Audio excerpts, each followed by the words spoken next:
Okay, so let's take a look at the internet weather of the last week or so here, and no real starting revelations here. Again, I'm going to provide some different perspectives from some of the observations we had over the last few weeks, and there are a couple of things I'd like to share with you that do have a little bit of a different slant or a different flavor. So first, here are scan sources on port 1900 UDP. That's SSDP, that's a Simple Service Discovery Protocol. And we've been talking about this for a little while now, and we also noted that there were some increases in the number of sources that are doing scanning activity in last week's report. That's what this graph is showing here, and you can see that there have basically been two occurrences of this activity. The first one back in, I guess it's the beginning of August, and now another one in this past week or so here. And this is actually taking a deeper look at it. There are multiple relatively well-known cloud service providers that are showing up in here as these sources of this activity. So it suggests that perhaps there's, it actually is symptomatic of reflection attack request activity. So perhaps somehow or other these services have been exposed, or perhaps they're actually part of a botnet doing some of this activity. It's a little bit difficult to interpret that at this time. So we'll be keeping an eye on that to investigate it further. So considering that this did appear to be associated with reflection attack activity, I thought it would be useful to take a look at the byte traffic volume associated with, in this case, particularly source port 1900 UDP, and we're actually look at some of the other protocols that are used in reflection attacks so that we can get a sort of a more collective picture of the reflection attack activity that's taking place.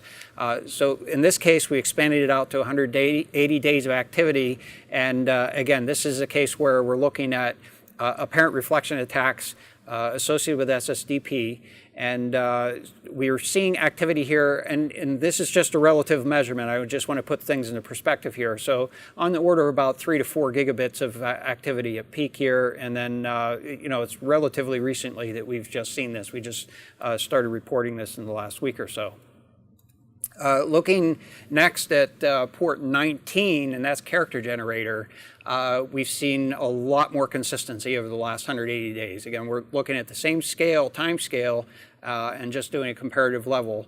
The peak activity associated with this particular port is relatively low comparison. That is, at, you know, roughly on the order of about half of what we've seen peak from the previous case. But it's still formidable. In fact, a lot more frequently used in these reflection attack activities. So that's one that you'll want to be paying attention to. I think it has probably been not getting enough attention relative to these reflection attacks so far. And perhaps there's something we can do to get the community to sort of rallied around trying to shut down more of this port 19 activity. The next one is a little more difficult to control because we do need DNS servers, but the, I guess, you know, John, you were pointing out earlier, part of this is the opportunity to spoof source addresses. You want to try to deter that as much as possible, but also minimize the number of open resolvers that are available to be able to perform a lot of this attack activity. But in this case, looking at source port 53 UDP DNS, we're seeing a very diverse set of sources that are performing this attack activity, and sort of a mild upward trend. And I think this is actually sort of a return in activity. That is what we tended to see earlier, actually late last year, is as NTP was becoming a big part of the fold and the attack activity, the bug or the flaw in NTP was recognized. The monlist command that provided a lot of amplification. There's sort of a downturn in using DNS as a reflection attack vector. And now I think what we're seeing is an upturn as other NTP, for example, has been deterred somewhat. But it's certainly not gone. And just to put NTP into perspective here, this graph is showing, again, 180 days worth of activity, port 123 UDP, which is a network time protocol. And you can see that there was certainly a huge amount of attack activity that was taking place in terms of byte volume here, by the way, back in February, where this graph dates back to. Here we're showing upwards around 45 gigabits per second. And so the more recent activity sort of looks relatively small compared to that, but it's still upwards around, you know, 15 or 20 gigabits at peak. And curious observation, almost all of that traffic was coming from China.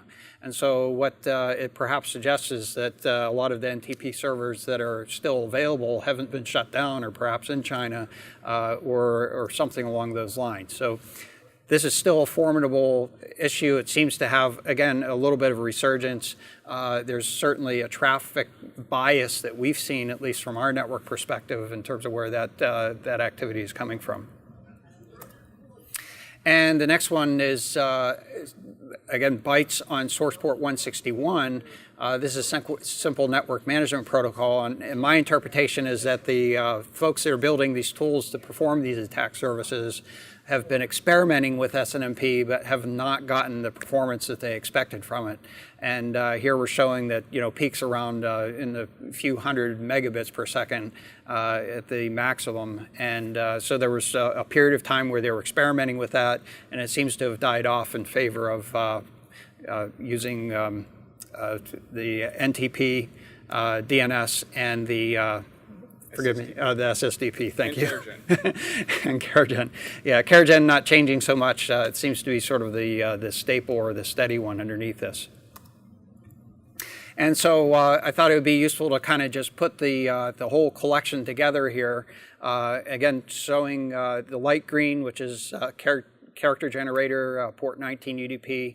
The red showing DNS activity, and you can sort of see the uptick in activity associated with that, but it's still sort of in the noise. And by the way, this is a stacked graph, so these are all additive together, so you can see the collective contributions of all of those. Port 123, which is the dark green activity, and then you can barely see. In fact, it's not even really discernible on this graph, but there is actually a dark blue associated with SNMP, which was not particularly effective. And then last but not least, the port 1900 UDP, that's SSDP, which you can see sort of little spurts of activity kind of buried in here. So we'll have to keep an eye on that and see how that develops going forward. Next item here is scan probes on port 53 TCP, that's DNS.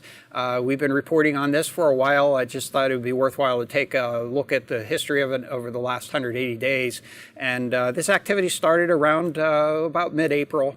There was sort of a pause in the activity, and then it's resumed and has been fairly consistent since then. And this is predominantly a single source from China that's doing this probing activity, and we've seen it probing on a number of other ports as well, as we reported last week. Port 21, that's FTP, port 22, SSH, port 23, Telnet, port 25, which is SMTP, that's Simple Mail Transfer Protocol, port 53 DNS, port 80, that's web, port 443, that's SSL encrypted web, 3389 remote desktop protocol, and port 8080, which is generally associated with a proxy port. And as I've pointed out before, there's clearly a periodicity associated with this, so it is an automated scanning routine that's done daily, but it's not exactly daily. It seems to sort of skew itself across so that it gets hits various windows of the day, time periods of the day over time.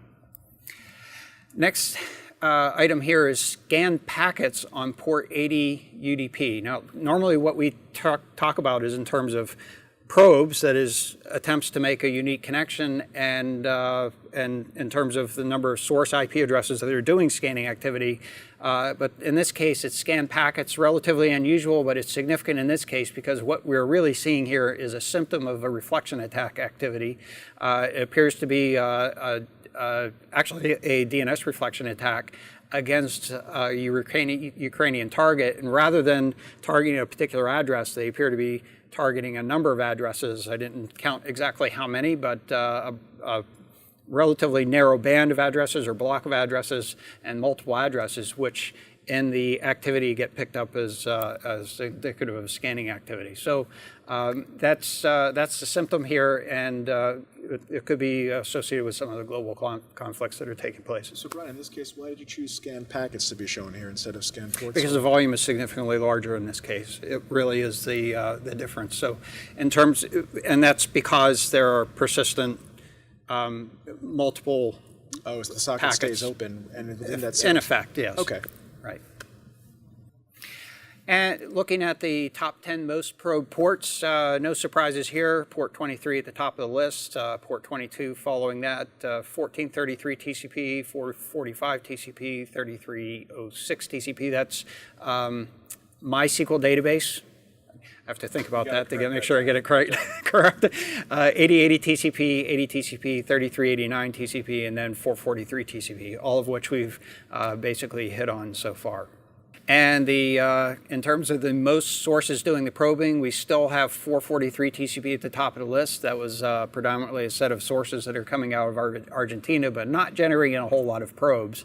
Followed by port 23 TCP, that's that telnet activity, 445 TCP, which, as we all know at this point, is still associated with configure sort of latent infections that are out there.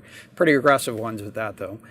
Port 80 TCP, 8080 TCP, and then we have basically an innocuous one that's 27015, generally associated with gaming activity, 8081 TCP, and then last but not least here, 3128 TCP, which is the squid proxy. Okay, make sure I get that correct.